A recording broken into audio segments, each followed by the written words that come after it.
Travel voice 351-এ আপনাদের স্বাগত আর একবার। আজ আমি যে দেশের সম্পর্কে কথা বলবো সেই দেশটির নাম হচ্ছে ইতালি। আসুন আমরা দেখি ইতালিতে কিভাবে যাওয়া যায়।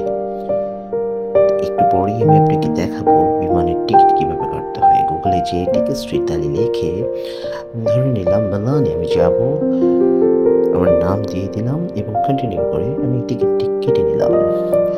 এখন আমি আপনাদের ইতালি সম্পর্কে কিছু তথ্য উপস্থাপন করব। ইতালি একটি অপূর্ব সৌন্দর্যের দেশ, যেখানে প্রাকৃতিক আকৃতি, ঐতিহাসিক স্থান এবং সাংস্কৃতিক ধারণা একসঙ্গে মিশে যায়। টাস্কানির সারে সারে পরা হাঁটু, রোমের প্রাচীন স্থানগুলির শোভা, ভ্যানিসের প্রিয়তম নদীগুলি, সেই সব স্থানে আছে ইতালির অলৌকিক সৌন্দর্য। ফ্লোরেন্সে পুনর্জাগরণের জন্মস্থানে মাইকেলেঞ্জেলো ও লিওনার্দো দা ভিঞ্চির মৌলিক নৃত্যে অঙ্কিত এক সৃষ্টিশীল যুগের প্রতি শ্রদ্ধাশীল প্রদর্শনী।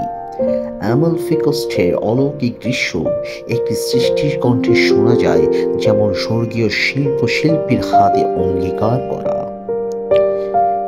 ইতালির সৌন্দর্য আমাদেরকে শখের একটি অনুভূতি করায়। এটি যাত্রা করতে হয় প্রকৃতি, শিল্প এবং রচনার মধ্যে।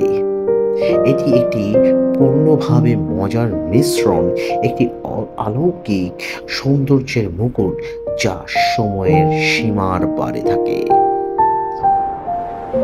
বন্ধুরা, আপনারা দেখছেন ইতালির সৌন্দর্য।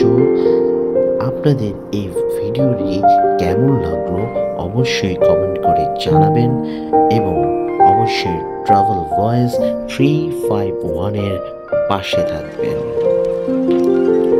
Please enjoy the beauty of Italy.